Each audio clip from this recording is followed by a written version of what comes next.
ಸ್ನೇಹಿತರೆ, ಈ ದಿನ ನಾವು ಜುಲೈ 10, 2026 ಪ್ರಚಲಿತ ವಿದ್ಯಮಾನಗಳ ಮಾಹಿತಿಯನ್ನು ತಿಳಿಯೋಣ. ಈ ವಿಡಿಯೋದಲ್ಲಿ ಇಲ್ಲಿ ಪಟ್ಟಿ ಮಾಡಲಾಗಿರುವ ಎಲ್ಲ ವಿಷಯಗಳ ಬಗ್ಗೆ ತಿಳಿದುಕೊಳ್ಳೋಣ. ಈ ವಿಷಯಗಳು ಮುಂಬರುವ ಸ್ಪರ್ಧಾತ್ಮಕ ಪರೀಕ್ಷೆಗಳಿಗೆ ಅತಿ ಉಪಯುಕ್ತವಾಗಲಿವೆ.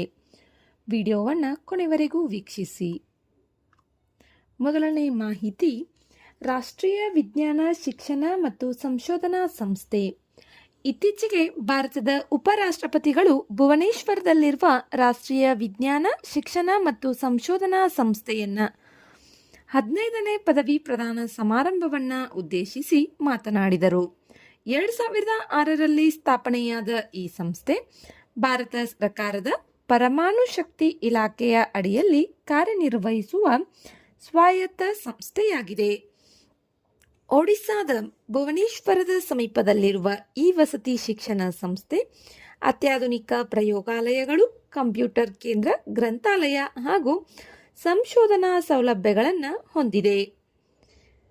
ಇದು ಹೋಮಿ ಭಾಭಾ ರಾಷ್ಟ್ರೀಯ ಸಂಸ್ಥೆಯೊಂದಿಗೆ ಸಂಯೋಜಿತವಾಗಿದ್ದು, ದೇಶದ ಭವಿಷ್ಯದ ಜ್ಞಾನ ಆರ್ಥಿಕತೆಗೆ ಅಗತ್ಯವಾದ ಪ್ರತಿಭಾವಂತ ವಿಜ್ಞಾನಿಗಳನ್ನು ರೂಪಿಸುವುದು ಇದರ ಪ್ರಮುಖ ಉದ್ದೇಶವಾಗಿದೆ. ನೆಕ್ಸ್ಟ್, ಉಲ್ಲಾಸ ಕಾರ್ಯಕ್ರಮ. ರಾಷ್ಟ್ರೀಯ ಶಿಕ್ಷಣ ನೀತಿ 2020 ಅಡಿಯಲ್ಲಿ ನಡೆಯುತ್ತಿರುವ ಉಲ್ಲಾಸ ಕಾರ್ಯಕ್ರಮದ ಮೂಲಕ ಉತ್ತರಾಖಂಡ್ ದೇಶದ 6ನೇ ಸಂಪೂರ್ಣ ಸಾಕ್ಷರ ರಾಜ್ಯ ಎಂಬ ಹೆಗ್ಗಳಿಕೆಗೆ ಪಾತ್ರವಾಗಿದೆ. ಉತ್ತರಾಖಂಡ್ ರಾಜ್ಯ 6ನೇ ಸಂಪೂರ್ಣ ಸಾಕ್ಷರ ರಾಜ್ಯವಾಗಿದೆ. ಉಲ್ಲಾಸ ಎಂದರೆ ಏನು? Understanding of life long learning for all in society. 15 ವರ್ಷ ಅಥವಾ ಅದಕ್ಕಿಂತ ಹೆಚ್ಚಿನ ವಯಸ್ಸಿನ ಶಾಲಾ ಶಿಕ್ಷಣದಿಂದ ವಂಚಿತರಾದ ವಯಸ್ಕರಿಗೆ ಓದು, ಬರಹ, ಸಂಖ್ಯಾಶಾಸ್ತ್ರ ಹಾಗೂ ಜೀವನ ಕೌಶಲ್ಯಗಳನ್ನು ಕಲಿಸುವುದು ಇದರ ಮುಖ್ಯ ಗುರಿಯಾಗಿದೆ. ಈ ಯೋಜನೆ 2022ರಿಂದ 2027ರವರೆಗೆ ಜಾರಿಯಲ್ಲಿದ್ದು, ದೀಕ್ಷಾ ಪೋರ್ಟಲ್ ಹಾಗೂ ಉಲ್ಲಾಸ್ ಮೊಬೈಲ್ ಆ್ಯಪ್ ಮೂಲಕ ಪ್ರಾದೇಶಿಕ ಭಾಷೆಗಳಲ್ಲಿ ಕಲಿಕೆಯ ಅವಕಾಶವನ್ನು ಒದಗಿಸುತ್ತದೆ. ಇದರ ಗುರಿ 5 ವರ್ಷಗಳಲ್ಲಿ 5 ಕೋಟಿ ವಯಸ್ಕರಿಗೆ ಮೂಲಭೂತ ಸಾಕ್ಷರತೆ ಮತ್ತು ಸಂಖ್ಯಾಶಾಸ್ತ್ರ ಕಲಿಸುವುದು ಆಗಿದೆ.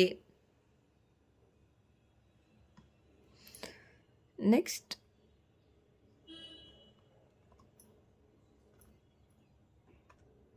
ಕೃಷಿ ಯಾಂತ್ರೀಕರಣದ ಉಪಮಿಷನ್. ಸರ್ಕಾರವು submission on agricultural mechanisation SMAM ಯೋಜನೆಯ ಮೂಲಕ ಸಣ್ಣ ರೈತರು, ಮಹಿಳೆಯರು, ಪರಿಶಿಷ್ಟ ಜಾತಿ, ಪರಿಶಿಷ್ಟ ಪಂಗಡ, FPOಗಳು ಹಾಗೂ SHGಗಳಿಗೆ ಕೃಷಿ ಯಂತ್ರೋಪಕರಣಗಳ ಪ್ರವೇಶವನ್ನು ವಿಸ್ತರಿಸುತ್ತಿದೆ. ಈ ಯೋಜನೆ 2014-15ರಲ್ಲಿ ಆರಂಭಗೊಂಡಿದ್ದು, ರಾಷ್ಟ್ರೀಯ ಕೃಷಿ ವಿಕಾಸ್ ಯೋಜನೆ ಅಡಿಯಲ್ಲಿ ಕಾರ್ಯನಿರ್ವಹಿಸುತ್ತದೆ. ಇದರ ಪ್ರಮುಖ ವೈಶಿಷ್ಟ್ಯ ಕಸ್ಟಮ್ ಹೈರಿಂಗ್ ಸೆಂಟರ್ಸ್ಗಳ ಸ್ಥಾಪನೆ. ಈ ಕೇಂದ್ರಗಳ ಮೂಲಕ ರೈತರು ದುಬಾರಿ ಕೃಷಿ ಯಂತ್ರಗಳನ್ನು ಖರೀದಿಸದೆ ಕಡಿಮೆ ಬಾಡಿಗೆಯಲ್ಲಿ ಬಳಸುವ ಅವಕಾಶವನ್ನು ಪಡೆಯುತ್ತಾರೆ. ಇದರೊಂದಿಗೆ ಕೃಷಿ ಉತ್ಪಾದಕತೆ ಹೆಚ್ಚುವುದು, ಕಾರ್ಮಿಕ ವೆಚ್ಚ ಕಡಿಮೆಯಾಗುವುದು ಹಾಗೂ ಆಧುನಿಕ ಕೃಷಿಗೆ ಉತ್ತೇಜನ ಸಿಗುತ್ತದೆ. ಅವಶ್ಯಕತೆ ಇರುವಂತಹ ರೈತರು ಬಾಡಿಗೆಗಳ ಮೂಲಕ, ಕಸ್ಟಮ್ ಹೈರಿಂಗ್ ಸೆಂಟರ್ಸ್ಗಳ ಮೂಲಕ ವಾಹನಗಳನ್ನು, ಯಂತ್ರೋಪಕರಣಗಳನ್ನು ಬಾಡಿಗೆಗೆ ಪಡೆದು ತಮ್ಮ ಕೃಷಿ ಕೆಲಸಗಳನ್ನು ಮಾಡಿಕೊಳ್ಳಬಹುದು. ಎಲ್ಲರೂ ಖರೀದಿಯನ್ನೇ ಮಾಡಬೇಕು ಎಂಬ ಯಾವುದೇ ರೂಲ್ಸ್ ಇಲ್ಲ. ಖರೀದಿ ಮಾಡಲೇ ಆಗದೇ ಇರುವವರು ಈ ಸೆಂಟರ್ಸ್ಗಳ ಮೂಲಕ ಯಂತ್ರೋಪಕರಣಗಳನ್ನು ಬಾಡಿಗೆ ಪಡೆದು ತಮ್ಮ ಕೆಲಸಗಳನ್ನು ಮುಂದುವರಿಸಿಕೊಳ್ಳಬಹುದು. ನೆಕ್ಸ್ಟ್, ಪ್ಯಾಕ್ಟ್ಸ್ ಭಾರತ್ ಆಸ್ಟ್ರೇಲಿಯಾ ಹೊಸ ಪಾಲುದಾರಿಕೆ. ಸೈಬರ್ ನಿರ್ಣಾಯಕ ತಂತ್ರಜ್ಞಾನಗಳು ಮತ್ತು ಪೂರೈಕೆ ಸರಪಳಿಗಳ ಪಾಲುದಾರಿಕೆ. ಭಾರತ ಮತ್ತು ಆಸ್ಟ್ರೇಲಿಯಾ ಸೇರಿ partnership on cyber critical technologies and supply chains ಎಂಬ ಹೊಸ ಪಾಲುದಾರಿಕೆಯನ್ನು ಆರಂಭಿಸಿವೆ. ಈ ಹೊಸ ಚೌಕಟ್ಟು 2020ರ cyber and critical technology cooperation framework ಅನ್ನು ಬದಲಿಸುತ್ತದೆ. ಇದರ ಪ್ರಮುಖ ಉದ್ದೇಶಗಳು ಏನು ಎಂಬುದನ್ನು ತಿಳಿದುಕೊಳ್ಳೋಣ. ಸೈಬರ್ ಭದ್ರತೆ ಬಲಪಡಿಸುವುದು, ಕೃತಕ ಬುದ್ಧಿಮತ್ತೆ ಕ್ಷೇತ್ರದಲ್ಲಿ ಸಹಕಾರ, ಸುರಕ್ಷಿತ ಮತ್ತು ವಿಶ್ವಾಸಾರ್ಹ ಪೂರೈಕೆ ಸರಪಳಿಗಳ ನಿರ್ಮಾಣ, ಬಾಹ್ಯಾಕಾಶ, ದೂರಸಂಪರ್ಕ, ಜೈವಿಕ ತಂತ್ರಜ್ಞಾನ ಹಾಗೂ ಸುಧಾರಿತ ಸಾಮಗ್ರಿಗಳಲ್ಲಿ ಜಂಟಿ ಸಂಶೋಧನೆ. ಇದು ಇಂಡೋ ಪೆಸಿಫಿಕ್ ಪ್ರದೇಶದಲ್ಲಿ ತಂತ್ರಜ್ಞಾನ ಮತ್ತು ಭದ್ರತಾ ಸಹಕಾರವನ್ನು ಇನ್ನಷ್ಟು ಬಲಪಡಿಸುವ ಮಹತ್ವದ ಹೆಜ್ಜೆಯಾಗಿದೆ.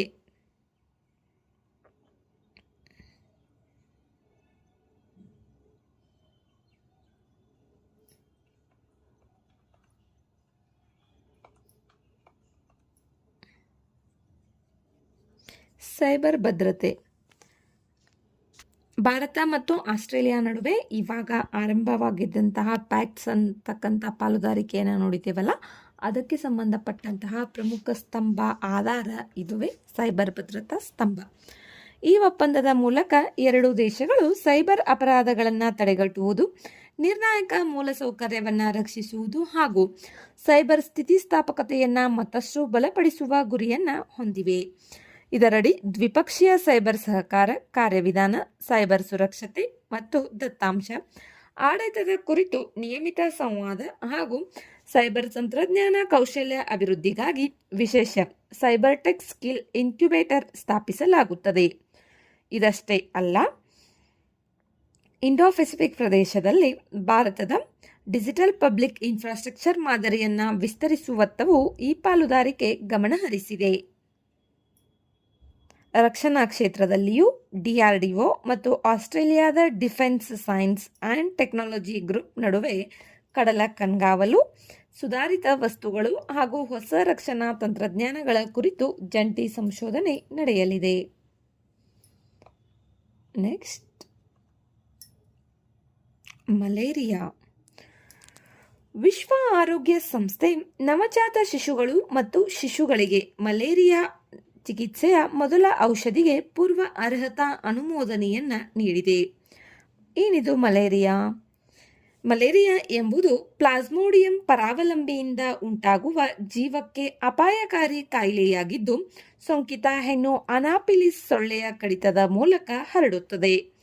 ಸೋಂಕು ತಗುಲಿದ 10 ರಿಂದ 15 ದಿನಗಳ ನಂತರ ಜ್ವರ, ಚಳಿ ಹಾಗೂ ತೀವ್ರ ತಲೆನೋವು ಕಾಣಿಸಿಕೊಳ್ಳಬಹುದು.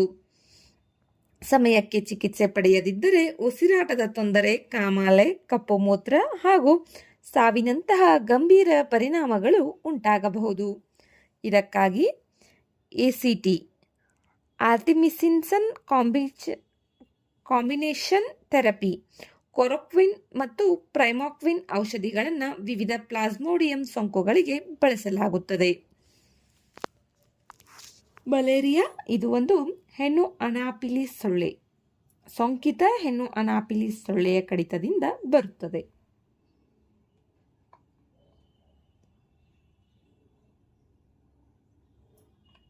ನೆಕ್ಸ್ಟ್, ಮಿಟ್ರೆಪೋರಾ ರಶ್ಮಿಯಾ. ಭಾರತದ ಜೀವ ವೈವಿಧ್ಯಕ್ಕೆ ಮತ್ತೊಂದು ಅಮೂಲ್ಯ ಸೇರ್ಪಡೆಯಾಗಿದೆ. ಅರುಣಾಚಲ್ ಪ್ರದೇಶದ ಅಪರ್ ಸುಬನ್ಸಿರಿ ಜಿಲ್ಲೆಯ ಕಾಡುಗಳಲ್ಲಿ ವಿಜ್ಞಾನಿಗಳು ಮಿಟ್ರೆಪೋರಾ ರಶ್ಮಿಯಾ ಎಂಬ ಹೊಸ ಹೂಬಿಡುವ ಮರದ ಜಾತಿಯನ್ನು ಪತ್ತೆ ಹಚ್ಚಿದ್ದಾರೆ. ಇದು ಸೀತಾಫಲ ಕುಟುಂಬಕ್ಕೆ ಸೇರಿದ ಅಪರೂಪದ ಪ್ರಭೇದವಾಗಿದೆ. ಇದರ ಮಸುಕಾದ ಹಳದಿ ಬಣ್ಣದ ಹೂಗಳು, ಮೇಲೆ ಕಾಣುವ ನೇರಳೆ ಪಟ್ಟೆಗಳು ಹಾಗೂ ಗುಮ್ಮಟಾಕಾರದ ಹೂವಿನ ರಚನೆ ಇದನ್ನು ಇತರ ಜಾತಿಗಳಿಗಿಂತ ವಿಭಿನ್ನವಾಗಿಸುತ್ತದೆ. ಇನ್ನೂ ಆಶ್ಚರ್ಯಕರ ವಿಷಯವೆಂದರೆ ಈ ಜಾತಿಯಲ್ಲಿ ಒಂದೇ ಮರದ ಮೇಲೆ ಗಂಡು ಮತ್ತು ದ್ವಿಲಿಂಗಿ ಹೂಗಳು ಕಂಡುಬಂದಿವೆ. ಪ್ರಸ್ತುತ ಕಾಡಿನಲ್ಲಿ ಈ ಜಾತಿಯ ಒಂದೇ ಒಂದು ಮರ ಮಾತ್ರ ಪತ್ತೆಯಾಗಿರುವುದರಿಂದ ವಿಜ್ಞಾನಿಗಳು ಇದನ್ನು ಡಾಟಾ ಡೆಫಿಸಿಯೆಂಟ್ ಎಂದು ವರ್ಗೀಕರಿಸಿದ್ದಾರೆ. ಮೆಟ್ರಿಪೋರಾ ರಶ್ಮಿಯಾ ಅರುಣಾಚಲ ಪ್ರದೇಶದಲ್ಲಿ ಕಂಡುಬಂದಂತಹ ಒಂದು ಹೂ ಬಿಡುವ ಸಸ್ಯದ ಜಾತಿಯಾಗಿದೆ. Next, pinnacle long range guided rocket ಯಶಸ್ವಿ ಪರೀಕ್ಷೆ. DRDO ಇತ್ತೀಚೆಗೆ ಚಂಡೀಪುರದ ಇಂಟಿಗ್ರೇಟೆಡ್ ಟೆಸ್ಟ್ ರೇಂಜ್ನಲ್ಲಿ ಪಿನಾಕಲ್ ಲಾಂಗ್ ರೇಂಜ್ ಗೈಡೆಡ್ ರಾಕೆಟ್ನ ಯಶಸ್ವಿ ಹಾರಾಟ ಪರೀಕ್ಷೆ ನಡೆಸಿದೆ. ಈ ರಾಕೆಟ್ ಭಾರತೀಯ ಸೇನೆಯ Pinaka multi barrel rocket launcher ಸಿಸ್ಟಮ್ಗಾಗಿ ಅಭಿವೃದ್ಧಿಪಡಿಸಲಾಗಿದೆ.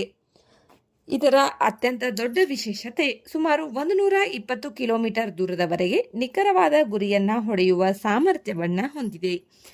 ಈ ರಾಕೆಟ್ಗಳನ್ನು ಈಗಿರುವ ಉಡಾವಣಾ ವ್ಯವಸ್ಥೆಗಳಿಗೆ ದೊಡ್ಡ ಬದಲಾವಣೆಗಳಿಲ್ಲದೆ ಅಳವಡಿಸಬಹುದು. ಪರ್ವತ ಪ್ರದೇಶಗಳಲ್ಲಿ ಶತ್ರುಗಳ ಪಿರಂಗಿ ನೆಲೆಗಳು, ಕಮಾಂಡ್ ಕೇಂದ್ರಗಳು ಹಾಗೂ ಲಾಜಿಸ್ಟಿಕ್ ತಾಣಗಳ ಮೇಲೆ ಅತ್ಯಂತ ನಿಖರವಾಗಿ ದಾಳಿ ನಡೆಸಲು ಇದು ನೆರವಾಗುತ್ತದೆ. ಇದು ಭಾರತದ ಸ್ವದೇಶಿ ರಕ್ಷಣಾ ತಂತ್ರಜ್ಞಾನದಲ್ಲಿ ಮತ್ತೊಂದು ಮಹತ್ವದ ಸಾಧನೆಯಾಗಿದೆ.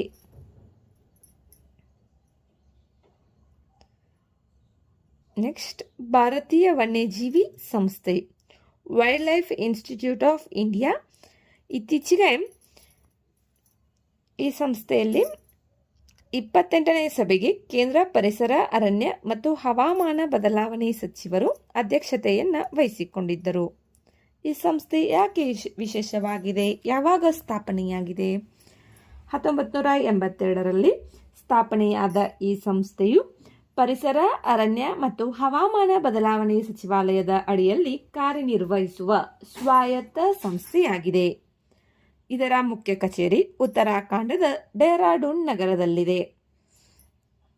ಇದು ಕೇವಲ ಭಾರತದಷ್ಟೇ ಅಲ್ಲ, ಅಂತಾರಾಷ್ಟ್ರೀಯ ಮಟ್ಟದಲ್ಲೂ ಪ್ರಸಿದ್ಧಿ ಪಡೆದ ವನ್ಯಜೀವಿ ಸಂಶೋಧನಾ ಮತ್ತು ತರಬೇತಿ ಸಂಸ್ಥೆಯಾಗಿದೆ. ಈ ಸಂಸ್ಥೆ ವನ್ಯಜೀವಿ ವಿಜ್ಞಾನ, ಜೀವ ವೈವಿಧ್ಯ ಸಂರಕ್ಷಣೆ, ಅಳಿವಿನಂಚಿನಲ್ಲಿರುವ ಪ್ರಭೇದಗಳ ಅಧ್ಯಯನ, ಪರಿಸರ ಅಭಿವೃದ್ಧಿ, ವನ್ಯಜೀವಿ ವಿಧಿವಿಜ್ಞಾನ, ಹವಾಮಾನ ಬದಲಾವಣೆ ಹಾಗೂ ವನ್ಯಜೀವಿ ನಿರ್ವಹಣೆ ಸೇರಿದಂತೆ ಹಲವು ಕ್ಷೇತ್ರಗಳಲ್ಲಿ ಸಂಶೋಧನೆ ನಡೆಸುತ್ತದೆ. ಅದರ ಜೊತೆಗೆ ಅರಣ್ಯ ಅಧಿಕಾರಿಗಳು, ವನ್ಯಜೀವಿ ವ್ಯವಸ್ಥಾಪಕರು ಹಾಗೂ ಸಂಶೋಧಕರಿಗೆ ವಿಶೇಷ ತರಬೇತಿ ನೀಡುತ್ತದೆ. ಗಮನಾರ್ಹ ವಿಷಯವೆಂದರೆ ದಕ್ಷಿಣ ಮತ್ತು ಆಗ್ನೇಯ ಏಷ್ಯಾದ ಅನೇಕ ದೇಶಗಳ ಅರಣ್ಯ ಅಧಿಕಾರಿಗಳು ಕೂಡ ಇಲ್ಲಿ ತರಬೇತಿಯನ್ನು ಪಡೆಯುತ್ತಾರೆ.